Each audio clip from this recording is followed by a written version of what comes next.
और जैसे ही हम वहाँ उतरे हैं, यहाँ कम से कम 8-10 पंडित होंगे। उसमें से एक पंडित मुड़ता है, मेरी तरफ देखता है, आइए आइए, आप ही का इंतजार था। मैं आपको बताता हूँ कि कैसे मुझे इस बात का आभास हुआ कि वो बाबा थे। जो भी अपने जीवन में शिव को समर्पित है या शिव से जुड़ जाता है, क्योंकि ये आप नहीं, वो आपको चुनते हैं। शिव के भक्तों में ना कुछ एक सिमिलरिटी होती है कि शिव टेस्ट भी लेते हैं। ऐसा वो एक अग्नि परीक्षा होती है। वो भी मुझे ऐसा लगा था कि मुझे भगवान ने ये इसमें डाला इसलिए कि वो चाहता है कि मैं ये भोगूं। अपने धर्म के बारे में बात करना, वो बुरा कब से हो गया मुझे ये समझ नहीं आया। ये सोच की विकलांगता है कि सनातन एक साइंस है, एक सोच है, एक फिलॉसफी है। वो एक ऐसी चीज है जो तब इवॉल्व थी जब ह्यूमंस इवॉल्व नहीं हुए थे। सोमनाथ के मंदिर पे एरो बना हुआ है जो आपको डायरेक्ट पॉइंट आउट करता है साउथ पोल की तरफ। हजारों साल पहले का वो एरो है। तब कैसे उन्होंने वो बता दिया और एग्जैक्टली उसी पॉइंट पे जाके वो पोल है। क्या बात है। मुझे तो डर ही नहीं, मैं तो छाती ठोक के बोलता हूँ मैं सनातनी हूँ। क्योंकि अगर आपको अपने ही धर्म के बारे में, अपनी सनातन के बारे में नहीं पता है, आपको अपनी संस्कृति के बारे में नहीं पता है, तो फिर लानत है। शिव शून्य है। शून्य कर देते हैं। जब शून्य होता ना आदमी तभी उस पर कनेक्ट करता है।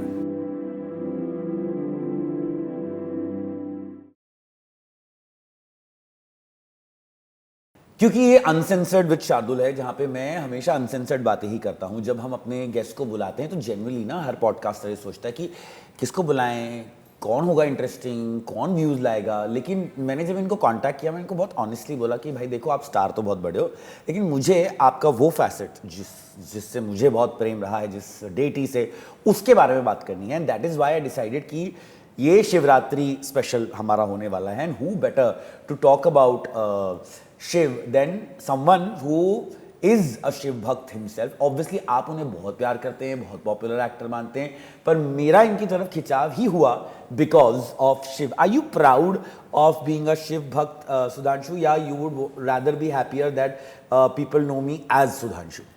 देखिए, प्राइड मुझे सिर्फ एक ही बात की है, not because I am Sudhanshu या मैं शिव की भक्ति करता हूँ। मुझे गर्व सिर्फ एक ही बात का है कि शिव ने मुझे चुना और इस तरह से चुना, ऐसे समय पे चुना जब मैं एक ऐसे स्पेस में था कि मैं बहुत आसानी से उनको समर्पण कर पाया। और वो भी ऐसी जगह पे जहाँ पूरी दुनिया आज जाती भी है, नतमस्तक भी होती है। लोग बहुत ज़्यादा उस जगह को अब रिलेट कर पाते हैं, मानते हैं, अब जानने लगे हैं लोग इतना, तो मानने भी लगे, क्योंकि जब आप जानते हैं तभी मानते हैं। तो मैं महाकाल को समर्पित हूँ। उज्जैन महाकाल। ओ, तो वहीं से मेरी जर्नी शुरू हुई थी। जर्नी तो शायद एक ऐसी चीज़ है जो ये प्रारब्ध होता है। मुझे लगता है कि ये प्रारब्ध है और हम लोग चुने गए हैं। जो भी अपने जीवन में शिव को समर्पित है या शिव से जुड़ जाता है, वो प्रारब्ध होता है, क्योंकि ये आप नहीं, वो आपको चुनते हैं। तो मुझे लगता है कि मुझे चुना गया, ये मेरा प्रारब्ध है और ये शायद मेरे पिछले जन्मों का जो भी अच्छा कार्मिक फल होगा कि मुझे इस जीवन में उनके प्रति झुकाव और उनकी भक्ति को एक्सपीरियंस करने का जो है मुझे मौका मिला। I see a lot of Shiv in your life, on your body. There's a tattoo right here. What is it? ये एक्चुअली मेरे बड़े वाले बेटे का नाम है। क्या नाम है? निर्वाण। तो वो भी शिव का ही नाम है ना? हाँ, निर्वाण यानी मोक्ष। मोक्ष यानी शिव, है ना। तो इसलिए एक त्रिशूल और डमरू उसके साथ बना दिया मैंने। ये मेरे छोटे बेटे का नाम है विवान। विवान श्री कृष्ण के 108 नामों में से एक है। तो इसलिए यहाँ पे मोर का पंख आपको दिखाई देगा। Sudhanshu, I want to ask you something that you are a hugely popular face on television, in web also now.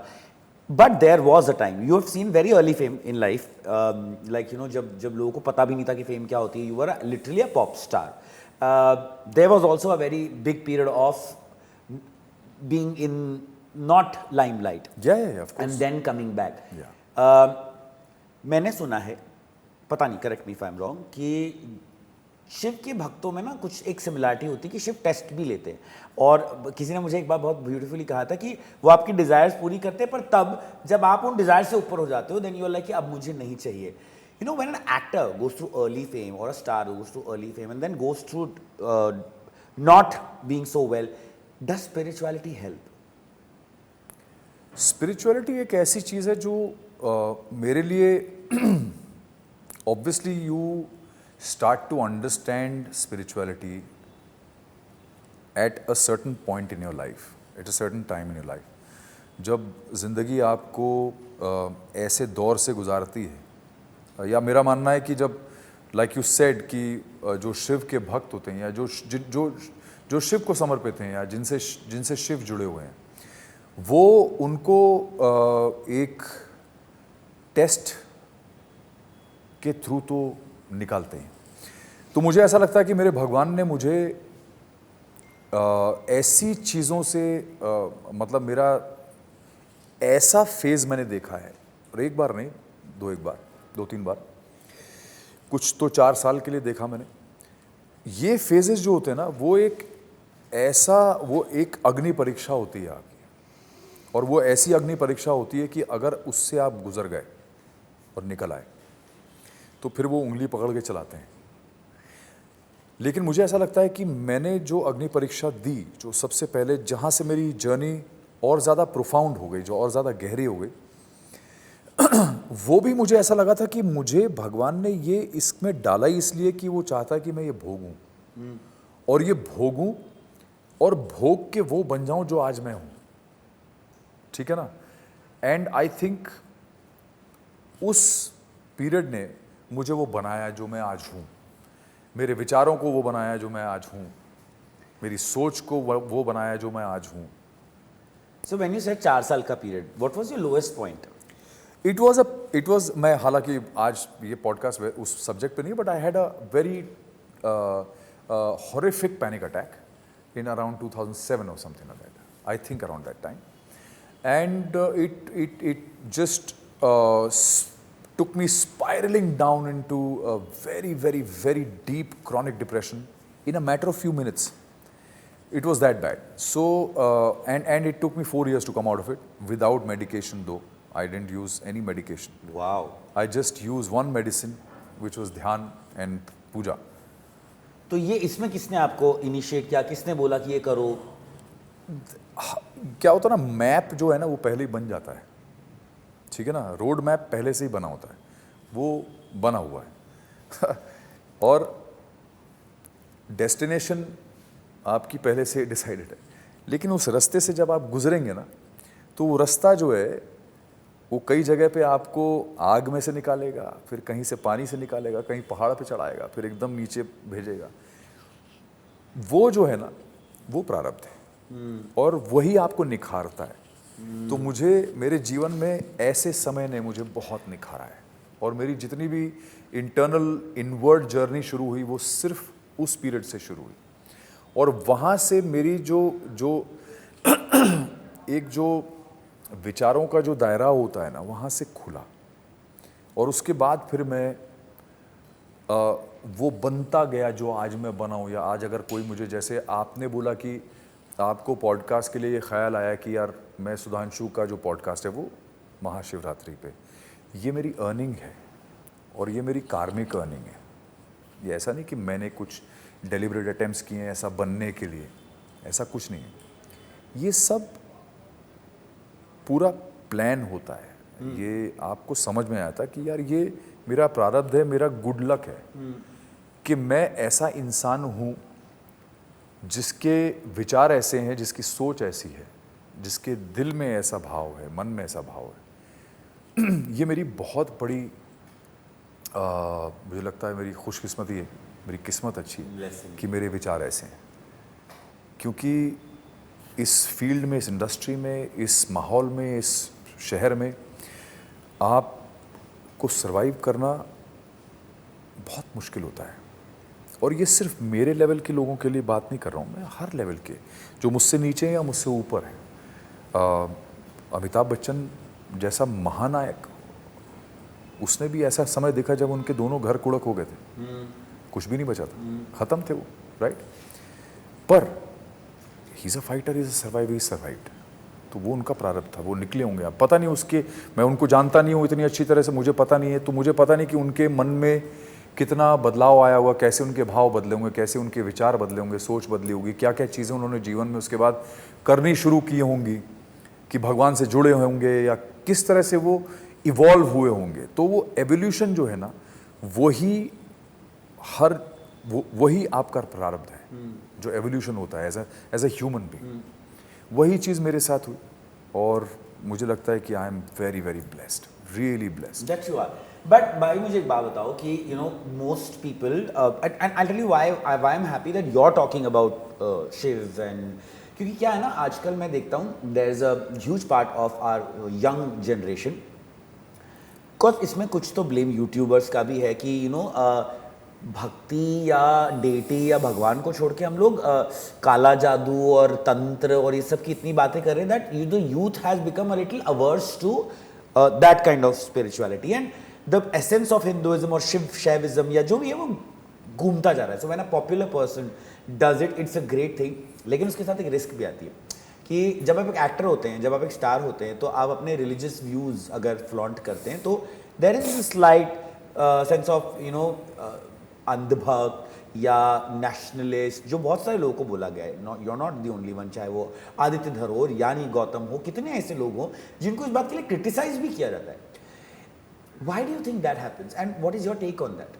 हमारी मुझे ऐसा लगता है कि बहुत बड़ा वास्ट टॉपिक है ये Shardul, it's not very easy. Sorry पर बहुत वास्ट टॉपिक है। और पहली बात तो ये है कि अपने धर्म के बारे में बात करना, सनातन के बारे में बात करना, या वह अपने जो विचार आप व्यक्त करते हैं, वो बुरा कब से हो गया, मुझे ये समझ में नहीं आया। मुझे भी नहीं पता, बट और ये किसने कहा है कि ये एक सही चीज़ नहीं है, या ये एक ऐसी चीज़ है जो नफरत फैलाएगी? ये तो गलत है, ये सोच ही गलत है। ये सोच की विकलांगता है कि आप अगर अपने धर्म के बारे में बात करें और आपको अगर अपने धर्म पे, अपनी संस्कृति पे गर्व है, तो वो आपको एक ऐसी कैटेगरी में डाल देता है जो गलत है या जो रेडिकल है। ये कब से होने लगा? रेडिकल शब्द हमारे धर्म के साथ जाता ही नहीं, रेडिकल है ही नहीं। हमारा जो धर्म है वो सनातन है। सनातन एक साइंस है, एक सोच है, एक फिलॉसफी है। वो एक ऐसी चीज़ है जो तब इवॉल्व थी जब ह्यूमंस इवॉल्व नहीं हुए थे। ये तब से इतना इवॉल्व थी कि आप अगर कैलेंडर की बात करें तो सबसे पुराना कैलेंडर जो दुनिया का है वो विक्रमादित्य ने बनाया था। उसका नाम है विक्रम संवत, ठीक है ना। हजारों साल पहले एस्ट्रोलॉजर्स ने तारों के डिस्टेंसेस और उसका इम्पैक्ट आपके जीवन पे कैसे पड़ेगा, ग्रहों का जो इम्पैक्ट है, वो तो तब तो आज की डेट में दूरबीन और ये टेलीस्कोप्स वगैरह, तब तो आपको पता ही नहीं क्या क्या था। तो ये उस समय हजारों साल पहले वो लोग साइंटिफिकली इतना आगे थे कि उन्होंने एस्ट्रोलॉजिकल चार्ट्स तब बना दिए थे लोगों के। सोमनाथ के मंदिर पे एरो बना हुआ है जो आपको डायरेक्ट पॉइंट आउट करता है साउथ पोल की तरफ, राइट। हजारों साल पहले का वो एरो है। तब कैसे उन्होंने वो बता दिया और एग्जैक्टली उसी पॉइंट पे जाके वो पोल है। क्या बात है, ठीक है ना। तो ये कैसे हुआ? ये सनातन धर्म है, ये हमारा, ये इसी संस्कृति के हैं हम लोग, ठीक है ना। तो अगर इसके बारे में मैं बात कर रहा हूँ या मैं अपने विचार व्यक्त कर रहा हूँ तो उसमें गलत कैसे हो गया? नहीं, आप गलत नहीं है। मैं और तो, नहीं, मैं उन्हीं के लिए जवाब दे रहा हूँ। मैं आपके सवाल के जवाब में उनका जवाब दे रहा हूँ जो लोग ऐसा सोचते हैं। और अगर YouTube पे लोग तंत्र मंत्र ये क्रियाएं और ये सब देख रहे हैं, that is not something that you can really now do much about, because उस पर कोई किसी चीज़ का कंट्रोल है नहीं, यू नो। क्योंकि ऐसे ही लोग वो भी देखते हैं जो आज के सो कॉल्ड इन्फ्लुएंसर्स हैं। मैं ये एग्जांपल कई बार दे चुका हूँ। ऐसे लोग हैं जो वो जो कीचड़ में गिर के वीडियो बना रहा है, कहीं कुछ कर रहे हैं उस तरह की, तो ये वही विकृति है जो आपको सब जगह दिखाई देगी। तो वो मानसिक विकृति उसमें भी है और वही धार्मिक बातों में। धर्म कोई ऐसा शब्द नहीं है जो गलत है, धर्म बहुत ही सुंदर शब्द है। धर्म हमारे सनातन में वो है कि अगर मैं शादीशुदा हूँ, मेरा एक परिवार है और मैं अपने बच्चों का पालन पोषण कर रहा हूँ, वो मेरा धर्म है। मेरे माता पिता अगर बूढ़े हो गए हैं, उनके चलने फिरने की शक्ति खत्म हो गई है, तो उनकी सेवा करना मेरा धर्म है। ठीक है ना। श्रवण कुमार के माता पिता अंधे थे, उन्होंने बोला उनको वो करना है, अपना भ्रमण धामों की यात्रा करनी है, वो उनको तराजू में बिठा के लेके गया, वो उसका धर्म था। ये धर्म सनातन है, ये सनातन में इसको धर्म कहा जाता है। ठीक है ना। और धर्म बहुत ही सुंदर शब्द है। धर्म या सनातन धर्म जो है वो धर्म नहीं है जिसको आज लोग धर्म समझ रहे हैं, जो किताबों पे बेस्ड है। ठीक है ना। जो किताबों को बना के दे दिया गया कि भैया ये तुम्हारा धर्म है। ठीक है ना। अच्छा, दूसरा एक और सबसे बड़ा प्रॉब्लम आज की डेट में ये हो गया है कि लोग ना प्रथाओं को धर्म समझने लगे। रिचुअल्स, जो प्रथाएं हैं ना, वो प्रथाएं इंसान ने बनाई हैं। वो लोगों ने अपने अपने एरियाज, अपने क्लाइमेटिक कंडीशंस, अपने जो लिविंग कंडीशंस हैं उनके हिसाब से प्रथाएं बनाई हुई हैं। अब वो प्रथाएं बनी हुई हैं, उसको लोग धर्म से जोड़ने लगे हैं। ठीक है ना। तो वो तो हर धर्म में है, क्रिश्चियनिटी में भी है, इस्लाम में भी है, हर तरह के धर्म में वो प्रथाएं, लोग उसको क्यों नहीं गलत कहते? नहीं कहते, फॉर द फियर। काहे का डर है बॉस? I'll tell you मुझे why. तो डर ही नहीं, मैं तो छाती ठोक के बोलता हूँ मैं सनातनी हूँ, और कोई भी इंसान आके मुझसे कभी भी डिबेट कर सकता है इस बारे में। और अगर वो प्रथाओं को धर्म से जोड़ेंगे तो ये आपकी सोच की विकलांगता है, आपके सोच की विकृति, आपके विचारों, आप विकृत हैं अगर आप ऐसा सोच रहे हैं। क्योंकि अगर आपको अपने ही धर्म के बारे में, अपने सनातन के बारे में नहीं पता है, आपको अपनी संस्कृति के बारे में नहीं पता है, तो फिर लानत है। मैं आपको भाई पर्सनल एक्सपीरियंस एक चीज़ बताता हूँ, क्योंकि जब से मैंने पोस्ट करना शुरू किया about my love for Shiv और my love for Shakti, you know, a lot of people जो अपने आप को लिबरल कहते हैं, उन्होंने मुझे क्वेश्चन करना शुरू किया कि why you are becoming radical, और वो मेरे रिलीजियस व्यूज़ को जोड़ देते हैं एक पार्टी स्पेसिफिक से। उनका ये मानना है कि बिकॉज एक रूलिंग पार्टी है तो आप मतलब you know, it's like left versus right की लड़ाई होने लग गई है ना। आई एम लाइक, किस दिन मेरा स्पिरिचुअल या रिलीजियस बिलीफ एक पॉलिटिकल पार्टी के साथ जुड़ गया? ये तो आपने अपने दिमाग में जोड़ा है ना। Also I saw a reel of a very young girl, बहुत ब्यूटीफुल उसने बात बोली कि व्हेन डिड, जो आप बोल रहे हैं कि when did this being liberal became cool and us being religious और spiritual became uncool, and why won't you ask other questions? The answer was that for a very long time there were movies which were questioning even the smallest of the rituals, कि भाई शिव के ऊपर जल चढ़ा के क्यों, दूध क्यों चढ़ा रहे हो, भूखे बच्चों को क्यों नहीं पिला रहे हो? But they were not questioning the other rituals of other religion. The question is always, Shiv ji पे दूध क्यों चढ़ा के वेस्ट कर रहे हो? इज शिव जी शिवलिंग? वो लिंग क्या, is it you know phallus और यू नो, ये सवाल इतने कन्वीनियंटली हमारे बारे में पूछ लिए जाते हैं। एक्चुअली ये देखिए, ये जो लोग भी है ना, जो सोचते हैं, जिनकी सोच विकृत हो चुकी है, एक्चुअली फॉल्ट उनका भी नहीं है, फॉल्ट है हमारे एजुकेशन सिस्टम का। क्योंकि हम अपने देश में, अब ये थोड़ा सा पॉलिटिकल हो जाता है, बट फिर भी मैं ये कहूँगा कि एक्चुअली पहले 70 साल जो था ना, वो 70 साल में we were robbed of our culture, we were robbed of our dharma, okay, completely. Our textbooks, our education system was totally based on the textbooks that were created and designed by a certain section of people who were delegated this job by the government for a certain narrative to be promoted for the generations to come, which is why today there are people who are within our country who are fighting amongst each other.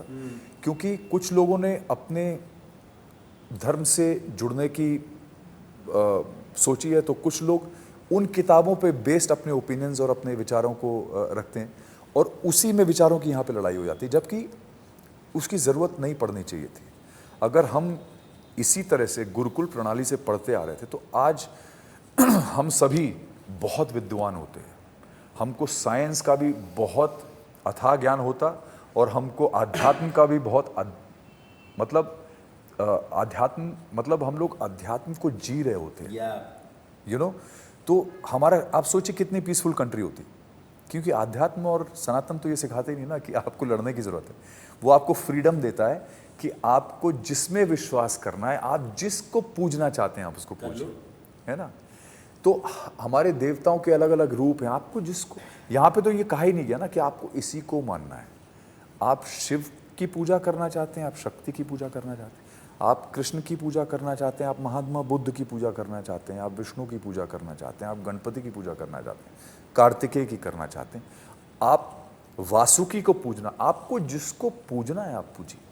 ये freedom सिर्फ हमारे ही सनातन धर्म की पहचान है। बिल्कुल सही बात है। Besides the actor that we see playing the ideal husband on TV, besides ये इंसान जो अंदर से इतना spiritual है, who is Sudhanshu Pandey? Sudhanshu Pandey is a very, very basic human being, a very simple human being. But Sudhanshu Pandey has been somebody who has constantly evolved as a person also. Sudhanshu Pandey is somebody who has been like a blank canvas, and he has let life paint his blank canvas and color it and give it a beautiful visual. क्या आप हमेशा से ऐसे थे? क्योंकि ये surrender mode में रहना ना, कि let life take its own course, बहुत मुश्किल है। लोग सालों सालों इसके लिए कोशिश करते हैं, कुछ थेरेपी करते हैं, कुछ मंत्र जाप करते हैं, कुछ पूजा करते हैं, कुछ सिर्फ एक्सपीरियंसेस से सीखते हैं। वर यू ऑलवेज दिस, और सर्टन थिंग्स या कुछ चीज़ें हुई जिन्होंने आपको शेप किया? देखिए, मुझे ऐसा लगता है कि कोई भी, जैसे आप पेड़ देखते हैं ना कोई, तो वो पेड़ अगर बहुत खूबसूरत है, बहुत अच्छा लग रहा है, तो उस पेड़ में कितना दम है उसको देखने के लिए पहले आपको उसकी जड़ें देखनी चाहिए, ठीक है ना। तो मुझे ऐसा लगता है कि मेरी जड़ें, मेरा प्रारब्ध थी, वो हमेशा मजबूत थी। लेकिन जैसे जैसे मैं बढ़ा, उम्र बढ़ी, एक्सपीरियंस बढ़ा, वैसे वैसे मेरा जो विचार रूपी पेड़ है, या जो भी मेरा जो एक अपने अंदर का जो भी मैं कहूँ एक नॉलेज है या स्पिरिचुअल अंडरस्टैंडिंग है, या जो डेप्थ, वो धीरे धीरे धीरे धीरे करके जो है वो इवॉल्व हुई है। Because my roots were very strong, but those roots were strong because why I don't know, but I firmly believe that it was my प्रारब्ध, इट वॉज माई कार्मिक फल। आपने इस पॉडकास्ट में बहुत प्रारब्ध, बहुत कार्मिक चीज़ों की बात करी। आजकल लोग जान भी लेते हैं बाय गोइंग टू एनीबडी। आपने कभी देखा है अपना पास्ट लाइफ या ऐसा किसी के पास जाके कि बताओ मैं क्या था? नहीं? ओके। आपने महाकाल उज्जैन की बात करी थी, मैं इंदौर से हूँ। अच्छा, हाँ, तो मतलब उज्जैन तो मतलब इज लाइक, हमारे यहाँ तो इट्स लाइक द क्लोजेस्ट धार्मिक स्थल जो मिलता है नो। आप तो स्वर्ग में रहते हैं अगर वहाँ रहते हैं। और उन्हें तो मतलब उज्जैन का राजा बोला जाता है। इनफैक्ट आप जब उज्जैन गए थे, यू नो, मैं जब भी उज्जैन गया हूँ ना, इट्स अ कैथार्टिक एक्सपीरियंस। वहाँ जाना, मंदिर में जाके आपको ऐसा लगता है हाँ भी कुछ तो भी, मतलब ऐसा लाइट हो गए आप, सडनली हो गए। और किसी ने मुझे बोला कि जैसे वैष्णो देवी के बारे में कहा जाता है कि वहाँ आप उनकी मर्जी के बिना नहीं जा सकते, वैसे ही महाकाल उज्जैन में आप उनकी मर्जी के बिना नहीं जा सकते। Did you feel anything like that? Do you have an episode or a story where you felt something like that? मुझे ऐसा लगता है वो बुलाते हैं, बाबा बुलाते हैं। मेरा जो पहला एक्सपीरियंस था मैं आपको बता देता हूँ। जब मैंने आपको बताया ना जिस फेज़ में मैं बहुत उसमें डिप्रेशन वाले फेज़ में था, और मैं काम भी कर रहा था, सब कुछ कर रहा था, but I was not good, you know. And एक दिन ऐसे ही बैठे बैठे मेरे मन में विचार आया, मुझे अपने बचपन के दोस्त की याद आई। उसका नाम है प्रियांक मिश्रा। प्रियांक मिश्रा मेरा क्लोजेस्ट फ्रेंड हुआ करता था 9th 10th में, और उससे मेरा बड़ा अच्छा कनेक्ट था। तो मुझे उसकी याद आई और मैं सोचा साला कहाँ होगा यार, ये क्या कर रहा होगा। अगले दिन सुबह मैंने फेसबुक खोला और सबसे ऊपर उसका मैसेज था वाओ। और मैं बड़ा खुश, मैं चौंक गया। मैंने कहा अरे यार, तो बातचीत शुरू हुई हमारी। तो बातचीत शुरू होते होते धीरे धीरे बातचीत करते करते करते करते करते हम लोगों ने बहुत डिस्कशन किया। फिर वो पता चला कि यहाँ न्यू बॉम्बे में ही था, तो वो मुझसे मिलने आया। फिर जब हम लोग मिले, हमने बात की, तो पता चला कि वो भी एक डिप्रेशन के फेज से निकला है और वो मेडिकेशन पे था, ठीक है। और उसकी वजह ये थी कि वो आईएएस की पढ़ाई कर रहा था और उसके जितने स्टूडेंट्स थे वो सारे आईएएस बन गए, वो नहीं निकल पाया। इमेजिन, उसके पढ़ाए हुए लोग आईएएस बन गए, सारे ब्यूरोक्रेट्स बन गए, but he couldn't get through and his father was a bureaucrat. So ये हुआ और उसके बाद कुछ समय निकला। फिर मैंने उसको बोला, मैंने कहा भाई ऐसा ऐसा है, तो कोई एस्ट्रोलॉजर है तुम्हारे पास? तो बोलता भाई मैं लखनऊ जाऊंगा, तुम्हारी बात कराता हूँ, एक है वहाँ पे मिश्रा जी करके। तो वहाँ बात उनसे जाके उसने करवाई और उन्होंने बोला कि आपको ऐसा ऐसा करना है और आपको उज्जैन जाना पड़ेगा और वहाँ पे आपको, वहाँ सिद्धवट मंदिर है, ठीक है ना, जहाँ पे वो वट वृक्ष है जिसकी स्थापना माँ पार्वती ने की थी। तो वहाँ जाके आपको 3 साल पूजा करनी है। 3 साल? हाँ, 3 साल आपको जाना पड़ेगा एक पर्टिकुलर पीरियड में और आपको वहाँ पूजा करनी 3 साल तक लगातार। मैंने कहा ठीक। तो हम ने जो मैंने और प्रियांक ने प्लान बनाया है कि भाई चलो अब जा रहे हैं तो फिर महाकाल के मंदिर तो जाएंगे। तब हमको जो भी नॉलेज थी उसके बारे में कहा हाँ बिल्कुल जाएंगे। अब क्या हुआ, हम महाकाल जा रहे हैं तो मैं पहले से ही थोड़ा सा वैसा था कि कहीं जा रहा हूँ मैं, ऐसा कि मतलब कोई बड़ी जगह पे जा रहा हूँ। तो उन दिनों मंदिर में कुछ था, बहुत सिंपल सा था। आज तो वो टूरिस्ट डेस्टिनेशन बन गया। तो आप जब उतरते हैं, सीढ़ियाँ उतरते हैं, तो गर्भगृह का जो द्वार है, मतलब जहाँ से गर्भगृह में उतरते हैं, वहाँ पे एक लाइन से छोटे छोटे ऐसे मंदिर बने हुए और वहाँ पंडित खड़े रहते हैं। तो मैं उधर से, अब सपोज आप समझिए कि ये ऐसे पंडित खड़े हुए हैं छोटे छोटे, और हम लोग उधर से सीढ़ी से उतर के आ रहे हैं, मैं और प्रियांक। और मैं हल्का सा आगे था और प्रियांक मेरे पीछे था। और जैसे ही हम वहाँ उतरे हैं, यहाँ कम से कम 8-10 पंडित होंगे, उसमें से एक पंडित मुड़ता है और ऐसा वॉक करता है, मेरी तरफ देखता है, आइए आइए, आप ही का इंतजार था, आइए दर्शन करेंगे ना। मैंने कहा जी पंडित। ले गए वो सीधे गर्भगृह में, अंदर गर्भगृह में ले गए। उन्होंने बाकायदा वहाँ पे सब करवाया। और उसके बाद नंदी जी जहाँ पे है, जिसको नंदी ग्रह बोलते हैं, तब इतने बैरियर वगैरह नहीं लगते थे, अब तो बहुत है। अब तो बहुत बैरियर्स लगा देते वहाँ।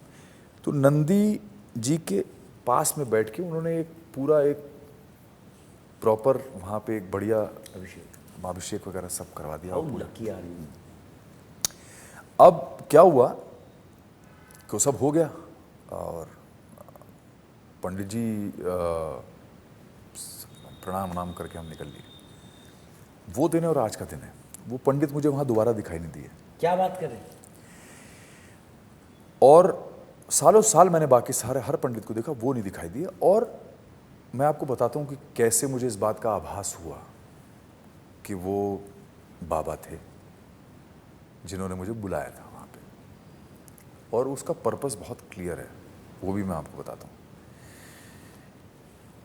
मैं जब बैठा हुआ था ना उनके साथ, जब मैंने पूजा पाठ की थी, मुझे अभी तक याद है कि मैं वहाँ बैठा हूँ गर्भगृह में, वहाँ नंदी गृह में, और बहुत भीड़ भाड़ है, लोग आ रहे हैं जा रहे हैं, हमारी तरफ कोई देख नहीं रहा था, कोई नहीं देख रहा था। Nobody bothered, nobody looked at us, कर कुरा के हम सब, it was like we didn't exist, like nobody could actually see you but you were there. हम पूजा पाठ कर रहे हैं भाई, इतने लोग चल रहे हैं आसपास। वाह।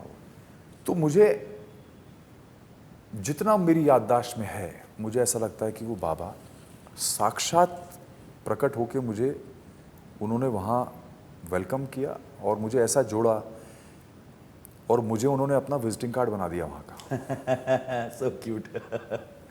उसके बाद से मैं सिर्फ वही गाना गाता रहता हूँ, महाकाल महाकाल महाकाल। अभी भी जाते हैं?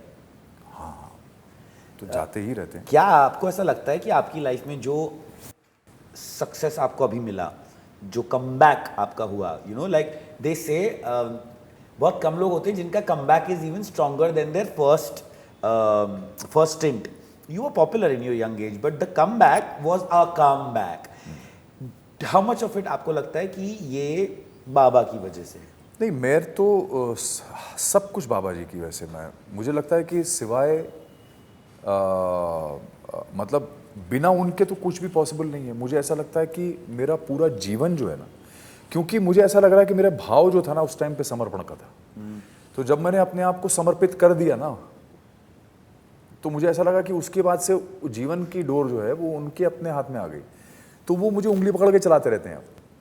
तो तब से आज तक मतलब समझो ना, almost 2 decades now, I think he has been making me walk, ऐसा उंगली पकड़ के. मांगते हैं कभी उनसे कुछ? हाँ, मांगता तो हूँ मैं, बट मांगता हूँ मैं सद्बुद्धि. Really? सद्बुद्धि मांग. बंगला, गाड़ी, पैसा, शोहरत, फेम, फिल्में, शोज नहीं मांगते? ये तो मैं अगर उनसे मांगूंगा तो फिर मैं क्या करूँगा? तो मेरा काम. ब्यूटीफुल. मैं उनसे सद्बुद्धि मांगता हूँ, शक्ति मांगता हूँ कि जो जो भी मैंने संकल्प किए, जो भी चीज़ें मैंने सोची हैं, वो मैं उसमें सक्षम रहूँ. बस वो करने में सक्षम. मेहनत तो मैं ही करूँगा ना, कर्म मेरा रहेगा. पता है आपको, मैंने जब फ़ोन पे बताया था कि मैं आपसे सालों पहले मिला हूँ, जब मैं अपने रेडियो डेज़ में था और आप अपने पॉप स्टार डेज़ में थे, और अब मीटिंग यू, पता नहीं आपको पता है कि नहीं, there is a huge change in your vibe. Like you know, वो जब फेस था, you were still a nice guy, you were never bad to us, but right now मैं अपने पॉडकास्ट में, सब जानते नहीं, इतना चुप नहीं बैठता हूँ, क्योंकि मैं बहुत कम सुनता हूँ, मैं बोलता बहुत हूँ. बिकॉज जो ठहराव, जो स्टिलनेस अभी आप में आई है, Shiv is the next name of stillness, ठहराव एंड ऑल दैट स्टफ. मुझे एक बात बताइए, how do stay still in such a chaotic restless world? Shoots हैं, इवेंट्स हैं, बीच में घर है, बच्चे हैं, सब कुछ है, और फिर एक शिव से कनेक्शन भी है. How do keep that alive? अभी मुझे मैं आई टोल्ड यू कि मैं अनुपम खेर साहब का जो एक्टिंग स्कूल है उसमें एक एज अ गेस्ट स्पीकर गया था, क्योंकि उनका एक बैच पास आउट हो रहा था. तो वहाँ पे बहुत सारे सवाल मुझसे पूछे गए, और मेरा क्या है कि मेरा हर चीज़ आध्यात्म से जुड़ी हुई. तो मैं जो भी चीज़ बोलता हूँ वो आध्यात्म के पॉइंट ऑफ व्यू से बोलता हूँ मेरी, और क्योंकि मुझे और कुछ समझ में नहीं आता. तो वहाँ पे वो एक लड़की थी, वो बोल रही थी कि आप मेडिटेशन. मैंने कहा मेडिटेशन मैं नहीं करता हूँ. मेरा जो मेडिटेशन है वो मेरा जो स्टेट ऑफ एग्जिस्टेंस है वो मेडिटेशन है. तो मेरा ये स्टेट ऑफ एग्जिस्टेंस है, मेरा जो एग्जिस्टेंस है ना, इट इज़ मेडिटेशन. मैं कहीं पे भी हूँ, यहाँ पे रहूँ या किसी अच्छे नाइट क्लब में रहूँ, या मैं बहुत बातें कर रहा हूँ, या हंस रहा हूँ, या मज़े कर रहा हूँ, कुछ भी कर रहा हूँ, I am in a state, constant state of meditation. It's a state of existence for me. It is not something I do for 2 hours or 1 hour and then I'm out of it. वो possible नहीं है, because मेरे लिए that is my existence. तो वो वैसा ही है मेरा, मतलब पूरा मेरा existence ही वही है, मेरा flow ही वही है लाइफ में. आपको पता भी है कि what have you achieved? Because मतलब it's like the वो थोड़ा सा ही पहले है भी, आई थिंक 1-2 सीढ़ी नीचे होंगे वो से क्योंकि इतनी शांति, इतना ठहराव कैसे आता है? अच्छा भाई, मैं एक चीज़ आपसे पूछना चाहता हूँ कि आपको लगता है आज के ज़माने में भक्ति जो है वो थोड़ी परफॉर्मेटिव हो गई है रादर देन एक्चुअल भक्ति? लोग आजकल इंस्टाग्राम के लिए भक्ति कर रहे हैं रादर देन भक्ति. बिकॉज मुझे ये समझ नहीं आता कि अगर आप सच में भक्ति कर रहे हो तो आपको कैसे याद है कौन से एंगल से वीडियो शूट करना है. मैंने देखा है कितने एक्टर्स और एक्ट्रेसेस हैं जो जब आदि योगी बैंगलोर में वहाँ जाते हैं, जो बड़ी शिव की प्रतिमा है ना, तो प्रॉपर एंगल से शूट होता है कि लड़की भाग रही दुपट्टा लेते हुए. ईशा योगा में. हाँ, ईशा योगा में. या इवन महाकाल होया कि उसकी भाई फिर क्या लगी धूत है, लगे बबोरा, म्यूजिक लगेगा, शूट होगा proper. How are you in the moment then? Actually ये वही बात हो गई जो एक धर्म में और प्रथाओं में लोगों को डिफरेंस नहीं पता है, वैसी भक्ति में और पूजा में फ़र्क नहीं पता है. Bhakti is a state of being. Puja path is the ritual that you do, that is puja. Bhakti is a state of being. मेरे को बहुत मजा आ रहा है आपके साथ बात करते, पता है ऐसा लग रहा है म्यूजिक की मैं किसी स्पा में बैठा हूँ, म्यूजिक चल रहा है ऐसे स्लो स्लो और मैं मेडिटेशन कर रहा हूँ। नहीं, आई एम नॉट किडिंग, मतलब you know guys that is the effect that he is having. मतलब आपको लोगों को हम पूछेंगे कि अरे अनुपमा के सवाल पूछ लो, आपको लोगों को हम पूछेंगे कि मारूंगी इतना मारूंगी इन्होंने बनाया कि नहीं, but honestly this is something that will stay with people for a longer time and this is something I want you to give. क्योंकि मैं आपसे एक सवाल पूछना चाहता हूँ, शिव के बहुत सारे ऐसे फॉलोअर्स हैं, मैं भी उस स्टेज से निकला हूँ, डिप्रेशन ये वो पता नहीं क्या है कि जब इंसान टूटता है तो शिव के पास जाता है या शिव डिस्ट्रॉय करके क्रिएट करते हैं, ये मुझे नहीं पता, बट डिस्ट्रक्शन है शिव शिव से। शून्य है, शून्य कर देते हैं। जब शून्य होता है ना आदमी तभी उस पर कनेक्ट करता है। तो बहुत सारे बच्चे आजकल, छोटे छोटे बच्चे, heart break, career not doing well, relationships working, financial issues, पता नहीं किसकी चीज़ों से डील रहे हैं। They are living in a generation जहाँ चैट जीपीटी उनके सवालों का जवाब दे रहा होता है, बिकॉज नहीं है माँ बाप से उतना कनेक्शन या थेरेपिस्ट के जाने के पैसे नहीं है।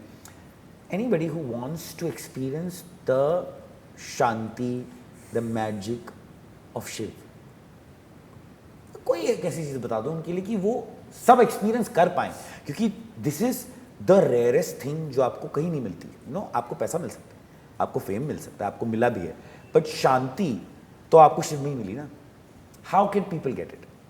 ये बहुत अच्छा सवाल है, क्योंकि सभी लोग जो है ना वो जीवन में इतने व्यस्त हैं और इतने डूबे हुए हैं अपने कामों में कि कोई भी ये रियलाइज ही नहीं करता है कि वो खुद एक एंटिटी है, यू नो, एक लिविंग बीइंग है। कोई अपने आप से मिलता ही नहीं है यार, कोई भी ब्रेक मारता ही नहीं है लाइफ में, ब्रेक मार के रुकता नहीं है, हसल सांस नहीं लेता है और 2 सेकंड के लिए भी उससे डिटैच नहीं होता और ये महसूस करता है कि मैं हूँ, मेरी सांसें चल रही हैं, मैं एक धड़कता हुआ दिल हूँ, मेरे अंदर एक आत्मा है, मेरे अंदर एक मन है, सोच है, विचार है। मुझे अपने आप से बात करनी चाहिए। जिस दिन ये हर इंसान करने लगा ना, you step out of this, step out and walk inwards.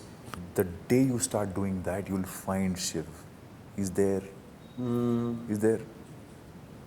He's there, sitting there. आपको कभी किसी ने बोला है आपकी बातें सुन के कि बहुत जल्दी आप शायद बाबा बाबा बन जाओगे? नहीं बोला किसी ने? मैं बोल नहीं, ऐसा लगता है लोग मुझे बोलते भी, कई लोग मजाक मजाक बोल भी थे कि हाँ, अरे बाबा जी। No, because you speak so well. In fact, like, how old are your kids? My older one is 24, the younger one is 17. तो उन्होंने आपको नहीं बताया कि their classmates must be calling you Zaddy? आजकल Zaddy term होता है ना? ये क्या होता है? Zaddy is a term where someone looks hot, looks great, but is wise. वो नहीं, like thinking सिंबल तो नहीं बोलना चाहिए, अच्छा नहीं लगता बोलना, बट है ना, बोलो ना, क्या उसमें नुकसान अनुपमा में भी आपका मतलब basically women were crazy about you, right? सबको आपके जैसा पति चाहिए था, यही। And I experience that all the time. हाँ, तो मैं ये जानना चाहता हूँ कि सारी लड़कियों को ना शिवजी जैसा पति चाहिए होता है तो जाके 16 सोमवार करती हैं। अनुपमा, आपका कैरेक्टर ऐसा था कि मतलब एवरी वुमन डिजायर्स यू, तो बेसिकली अभी भी डीएम्स आते हैं लड़कियों के?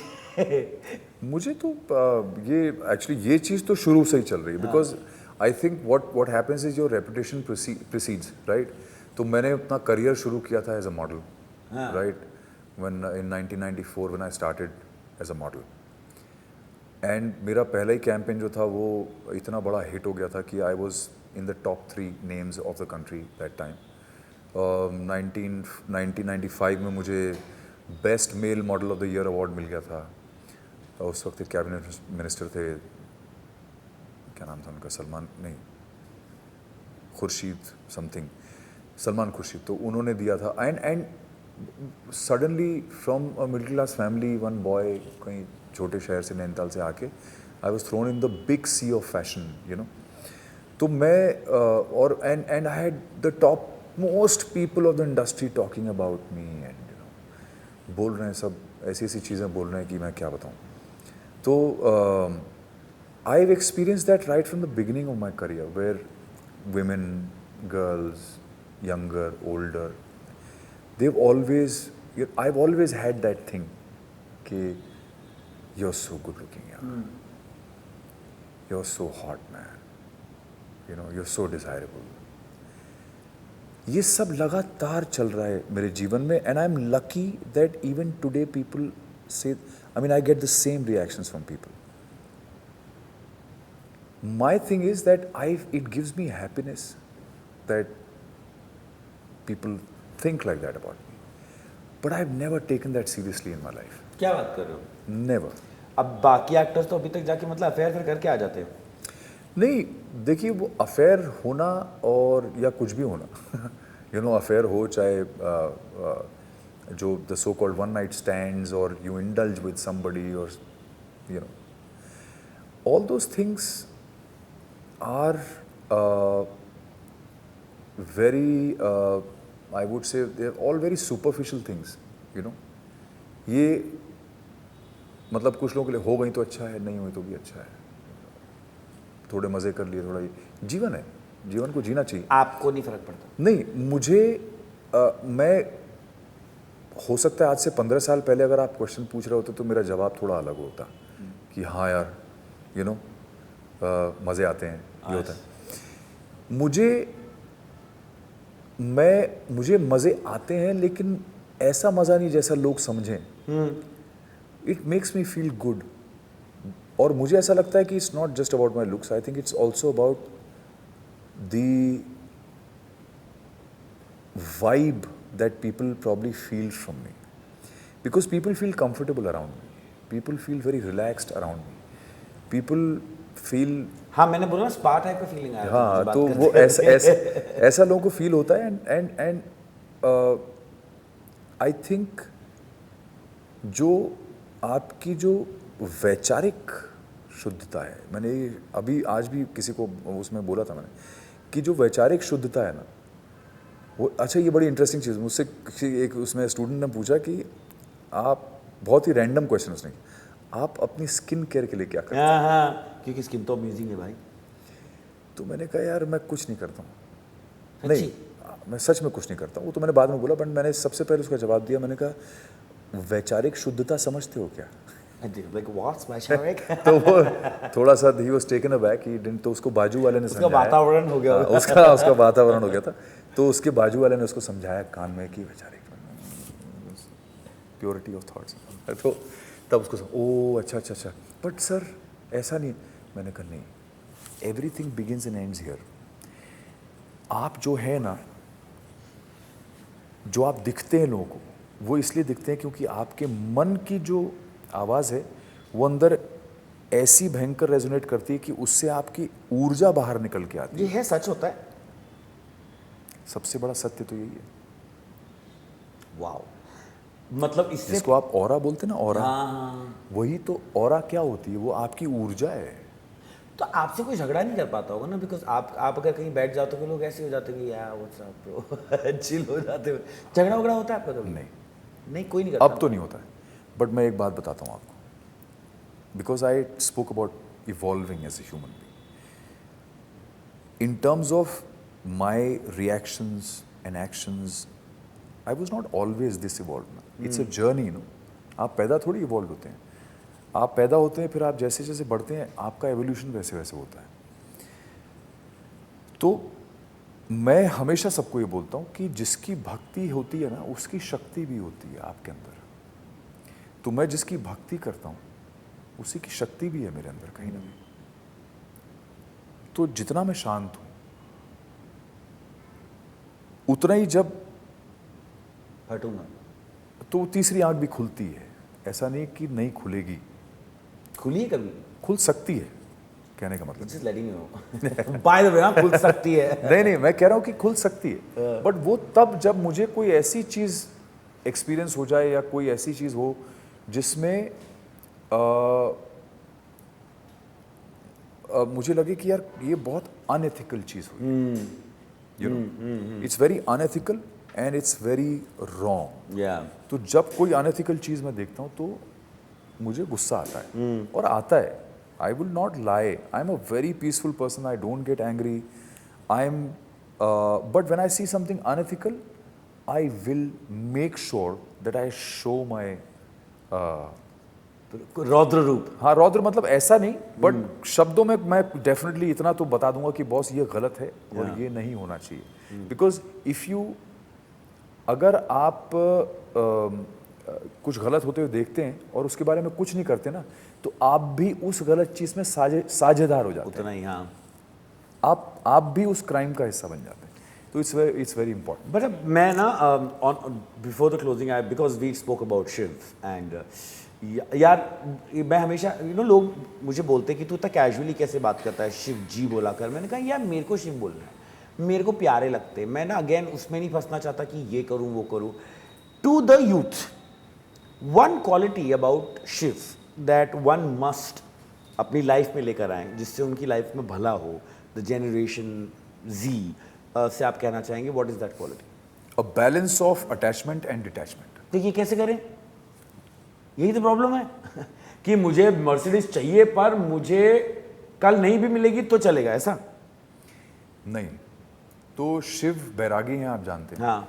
दैट इज डिटैचमेंट, तभी वो साधना कर पाते हैं।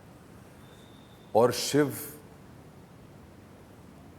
का परिवार भी है। हाँ, वो लवर भी बहुत ही बढ़िया है, मतलब फर्स्ट लव स्टोरी। और इससे बड़ा उदाहरण कोई हो नहीं सकता है कि हमारी ही एक ऐसी संस्कृति है जिसमें अर्धनारीश्वर पूजा जाता है। करेक्ट। यानी शिव और शक्ति। शिव शक्ति, यानी कि इक्वल राइट्स जो हम लोग बोलते हैं ना आज की डेट में, इससे बढ़िया आपको एग्जाम्पल कोई नहीं मिल सकता है कि अर्धनारीश्वर हमारा सबसे बड़ा सिंबल होना चाहिए। हमारी संस्कृति का सबसे बड़ा सिंबल वही है। It's a very big thing you are saying, very nice actually. Right. तो balance of attachment and detachment is very important, and I think somewhere along the way if you keep thinking about, if you keep it in your mind, you will learn to do it. I think that is very मुझे शिव जी की सबसे अच्छी बात क्या लगती है कि एक ही भगवान है जो ये कहते हैं कि जिसे कोई नहीं अपनाएगा उसे मैं अपनाऊंगा, चाहे तुम भूत हो, पिशाच हो, राक्षस हो, गलत कर्म करके आए हो, but if you have come to me I will take you in my, क्या बोलते हैं ना उसको, शरण। And I think that's also very big lesson which we need to understand, because हम लोग एक्सेप्टेंस नहीं करते हैं आज के ज़माने में, लड़ाइयाँ बड़ी जल्दी कर लेते हैं हम लोग। एक्चुअली भगवान का जब मतलब समझ लेगा इंसान तो लड़ाई बंद कर देगा। भगवान का मतलब किसी को पता ही नहीं है। वाओ। भगवान, हम लोग शिव को भी भगवान बोलते हैं ना, तो शिव ही तो 5 तत्वों का, वो 5 तत्व ही तो हैं वो, the 5 elements that we talk about. Wow. भू, गगन, वायु, अग्नि और नीर, क्या बना? भगवान। ओ। तो भगवान शब्द जो है वो इन 5 तत्वों से बना हुआ है। वाह, मुझे ऐसा लग रहा है कि बस ये दूसरी सीढ़ी पे खड़े हैं, मैं चौथी तक तो पहुंच ही जाऊंगा इनके साथ रह के। बट सुधांशु भाई, आई हैव टू से दिस दैट मेरा कॉल ही आपको ये था कि मुझे ना शिव की ही बात करनी है आपसे। एंड जेन्युइनली, मतलब guys I am not lying, मतलब अगर तुम कभी इनसे मिलो, मैं तुम्हें सच्ची बता रहा हूँ, तुमने कभी वो स्लो म्यूजिक यूट्यूब पे सुना है जिसमें से वो थीटा फ्रीक्वेंसी में ले जाते हैं तुमको और वो साउंड बजा रहे होते, ऐसा वाइब है आपका लिटरली। मतलब मुझे लग रहा था कि अभी मेरे 2 गेस्ट और बाकी हैं, कहीं ऐसा नहीं हो कि मैं बोलूँ कि भाई कोई बात नहीं, जय जय जय, रहने दो। नो, बट सुधांशु भाई, thank you for making Shiv more understandable for the Gen Z, highlighting the beauty of Sanatan, and I think the takeout of this thing is that Shiv और शक्ति शायद हमारे सनातन धर्म का फेस होना चाहिए, the Ardhanarishvara thing. Thank you so much. Shiv ji की कृपा थोड़ी हमें भी दे देना, जब अगली बार महाकाल जाओ तो मेरे लिए एक स्पेशल तरफ से प्रे कर देना। And I will definitely request once again to come, because हमने ना मतलब अनुपमा की बात, आपके करियर की बात नहीं करी, बिकॉज मेरा मोटिव ही था कि मुझे ये शिव के बारे में बात करनी है। तो अच्छा। मैं इस बार आपको एक्चुअली नहीं बोलूँगा सुधांशु भाई, आओ, मैं शिव जी बोलूँगा, भेजो तो जरा।